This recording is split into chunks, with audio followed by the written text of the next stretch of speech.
This guide will show you how to automate tacos in PlateUp. To make plain tacos, take a blue taco tray, combine with a tortilla, then add cooked minced meat to produce a set of 4 tacos. Customers can request 2 or 3 tacos per order and can eat them directly out of the taco tray. On the left is the simplest automated taco setup you can make, requiring 3 grabbers, 2 combiners, 1 safety hob, and 1 conveyor. The conveyor is necessary to avoid accidentally pulling off the ingredients from the combiners or pushing the taco tray onto the combiner or table. You will have to manually place the taco tray onto the conveyor at the start of the day, but that's it. The taco tray does not have to be washed between customers, and the setup will refill the tray with fresh tacos as soon as it runs out. On the right is a similar setup, however the conveyor has been replaced with a teleporter, allowing the tray to be automatically placed at the start of the day. 1 taco tray stand can be used to supply 4 different teleporter-based setups with taco trays by placing grabbers in the pattern shown on screen, each going to a different setup. This also allows a second table to be served, which we could not do before because the conveyor would have just pushed the tray onto the second table. Teleporters are a late game item, so you will need to use a different setup in the mid-game, which brings us to the 3 and 4 table designs. Instead of a single conveyor, this time we are using 2 conveyors facing each other and having the taco tray bounce between them.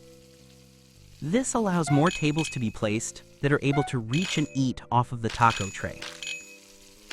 The difference between the 3 and 4 table design is you need to use 2 different table types in the 4 table design so the tables don't merge together here.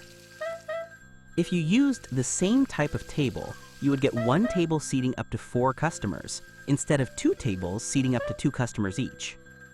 You will still need to manually place the taco trays at the beginning of the day so it's not fully automated like the teleporter design was. But at the cost of only 1 more conveyor over the base design to let you serve 3x or 4x more tables, it is a setup upgrade you will want to do during the mid-game that can get you pretty far into overtime.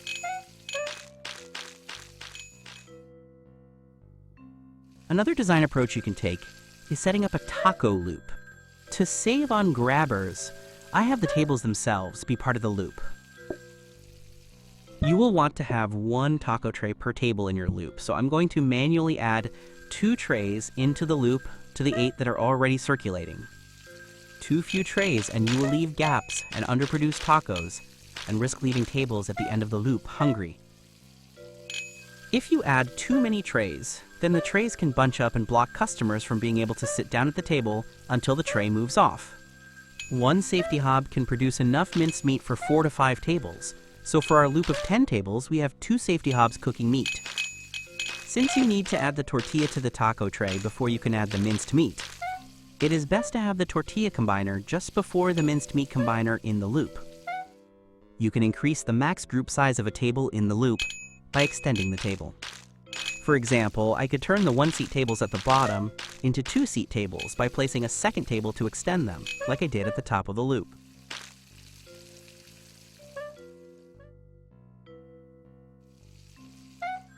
If you are going for a large group size run, I would suggest switching over to a danger hob design instead of the safety hob designs I have shown so far. Minced meat will burn and catch fire on a danger hob. However, if you set up your design to combine the taco tray with a tortilla on the danger hob itself, finished tacos don't burn. So as long as you can guarantee you will always have a taco tray available to combine onto the danger hob, the design is perfectly safe. Which we have done here by having the taco loop short enough that if no tacos are being eaten, the danger hob will be backed up with a finished taco tray on it, with a tray on the combiner ready to take its place once customers start eating again. If you want to see a real taco restaurant in action, check out my El Taco Bear Overtime Day 22 video. I hope you found this taco automation guide useful. Leave a like on the video if it helped you out. And please subscribe if you want to see more PlateUp food automation guides, like this one,